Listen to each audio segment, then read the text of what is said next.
There you go. Look, it's moving. It's fucking moving, boys. Do it. Oh yeah. You see it now, right? Keep looking, people. It's moving. Big black figure in the mountains.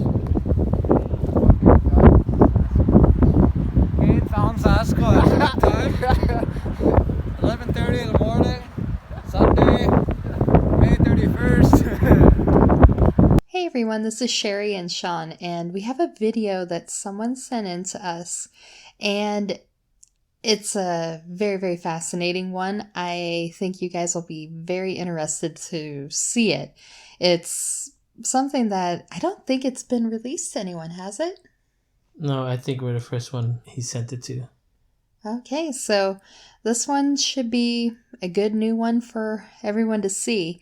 To kind of give you a bit of a background, it's recorded from Gap Lake in Bighorn number 8, Alberta. I said number 8 because I don't know if that's important for Canada. Sorry, I'm an American. But it's along the Trans-Canada Highway. Sorry. And the view of it, it looks like they're looking south towards what is most likely Pigeon Mountain, or part of Mount McGillivray. That's one heck of a name for a mountain. But it's in an area that has had multiple sightings. The figure that you can see on there, it's large, it's dark. It's in an area that Bigfoot has been sighted before. So I think there's a lot of good potential to this. Shall we take a look at the video? So this video was sent to us by Trent Chief, and he was there with a couple of friends named Kane and Lyndon. And here's what he said to us in the email. Honestly, you had to be there to see it. Me and my friends, Kane and Lyndon, were just sitting there taking in the view of the mountain, and my bro, Kane, told us to look, and we noticed it. We had kept our eye on it for about 5 minutes. Then all three of us seen it moving. The figure was big, like bigger than a bear. You can obviously see that it had this figure built like a human, but it was all black, and when it was moving, it looked like it was going upward side to side. We stood there for about another half hour and decided to leave the area. When we drove off, we had went down the road to turn around. On our way back, passing the same mountain, it wasn't there. Okay, so it looks like it was there for more than 5 minutes. I understand what he's saying about the description, because for where they were at, there's the mountain that the Bigfoot is being seen on. You have the Trans-Canada Highway, then you have Gap Lake, and then the road that they were on. So they were looking at this mountain at a distance. So with this video, you can see that they have it kind of zoomed in already, and it's still a very good resolution. I think that is very helpful. And when you look at this, you can see a large black figure that's right there in that little crevice area along the mountain. Like I said, I think this is Pigeon Mountain by kind of looking at maps of where they were at. And when I look at pictures of Gap Lake, it's kind of the mountain that makes sense, is that this is Pigeon Mountain. Okay, so let's take a closer look at this figure. You can see it's actually quite large. I mean, this being Pigeon Mountain, which is the smaller of the two mountains that are right there that I could kind of see either of them being. This is a 7,854 foot mountain, so it's a pretty steep thing. And I checked the hiking areas on this mountain, and this location that this is at does not look like it's one of the hiking areas. Usually when hikers go up Pigeon Mountain, it looks like they come up more from the south or the western side, and this would have been the northern face from where they're looking at. So from Trent's description of what they saw the creature swaying side to side. And that's typical Bigfoot behavior. They got this swaying, this like a very animalistic kind of swaying to it. And I've heard descriptions of that. So in this kind of zoomed in image here, you can see that tall, dark figure right there. And it looks like it's a very, would you say like a kind of a linear shape if you're looking at it. It doesn't look like it's a bear that's all hunched up down on the ground. It looks like it's something standing tall. Yeah, and it looks massive. I would say that's probably close to 9 feet tall. Yeah, and that's the one thing that I would find very interesting to actually, maybe if somebody ever figures this out, although I don't know how dangerous it would be for researchers to check out this area. But all the sightings that I read, in general, people are talking about 6-7 foot Bigfoots, but this one looks like it's bigger than those sizes. Okay, well, you look at the full view here, and those trees right there near the embankment, those look like pretty tall pine trees, right? And then right above it, right there, in that little crevice there, that's a massive figure. Yeah, I mean, I wouldn't say that it's as big as like what you would see like in a redwood forest kind of thing, because from what I read about the geology of the area, the trees aren't very tall there. It's kind of a glacier carved out area, and I guess the trees are a little bit on the shorter side. So it's not like you're looking at probably 100-foot kind of thing. These are trees that are probably, a decent sized tree, but it's not like you're looking at a redwood tree when you see the pine trees down by the lake.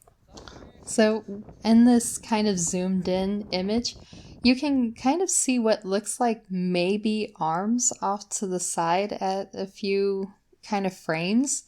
Unfortunately, because it's so zoomed in, it's really hard to tell for certain, but you do see what looks like could be arms moving around there.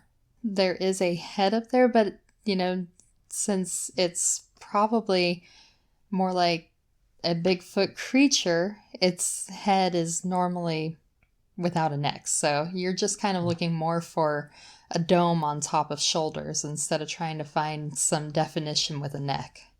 So to kind of give a little bit more information about this area, it's a Kananaskis County. Country. If I said that name wrong, I apologize. But it's part of the Canadian Rockies, and this kind of part of it is generally a hotspot area, and it's below another hotspot area. Basically, this is just Bigfoot country up there. One thing I would like to point out is if this is Pigeon Mountain, then the mountain next to it is Mount Gillivray, and that mountain is something that's interesting and significant about it is that it has tunnels and vaults that were constructed under the north slope of the mountain, which is the side that this creature is being seen on, that was to be used during the Cold War. So even if there aren't really any natural caves occurring, there's actual caves that have been built up there. I don't know if they're blocked off or anything, but I did find that to be kind of interesting about it. In this general area, there are springs that are warm enough so the water doesn't freeze in the winter. And there's areas that form natural mineral licks, salt licks. It's places that animals will normally congregate to, giving them a good source of prey. I'm going to go over a few sightings that have occurred in this area. They're in a relatively close range, especially if you consider like a mountain lion, they have a 100 square mile range. These sightings I'm going to cover are within a few miles to up to 50 miles, and they're all very interesting considering what these people are seeing. In 2011, a man camping with his daughter and sighthounds saw a 6'6" to 7 foot tall and a 2 to 3 times as broad as a human creature. It was about 165 yards across a river, and he wouldn't have noticed it if his dog hadn't spotted it. In 1979, about 21 miles away to the north from where this video was recorded, 2 hikers encountered 2 Bigfoots. One was dark, slender, and about 6 to 7 feet tall. The other was a dirty white-colored, broad, and exceeding 7 feet in height. Now, this one's a little bit further, but it kind of confirms the sighting that the previous people saw. In 1991, about 50 miles to the north, 6 hikers saw a 6-foot dark blonde bipedal creature cross their path heading downhill. So it looks like they have dark Bigfoots, they have light colored Bigfoots in the area, they've got slender ones, they've got beefy ones, they've got some variety. But I think the most interesting sighting for this area, it's a historical one. This one happened prior to the Patterson-Gimlin films, so this person didn't really understand what they were seeing, would be kind of the best way to describe it. He thought he was seeing bears, but their behavior is not bears. And, if you don't know what a Bigfoot was, which at the time he didn't, it makes it to where it's a little more understandable about why he kept thinking it was bears.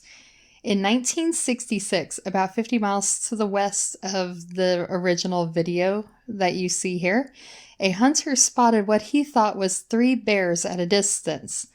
And in his own words, 2 began mating in normal human fashion instead of from the rear. Yes, this is close to where the famous Bigfoot mating story happened. So, going back to the footage that Trent Chief sent to us, I think he probably has a Bigfoot on film here. I mean, it's in an area that has historically had Bigfoot, both pre-Patterson-Gimlin and up to pretty recent times. And there's just a lot of variety to the Bigfoots that are there, but it doesn't conflict with anything that people have seen before. It's going up the mountain over there. It looks like it's a tall, dark figure. So I think he's got something here. What do you guys think? So I hope you enjoyed seeing this video here. Like I said, it's fascinating. If I was up there, I would be wanting to try to go and get some more footage of this area to try to figure out exactly how big this creature is. But I think he's got something here. Thank you so much for sending this to us, Trent Chief. I think this is just awesome. And I hope you guys enjoy seeing it as much as I do.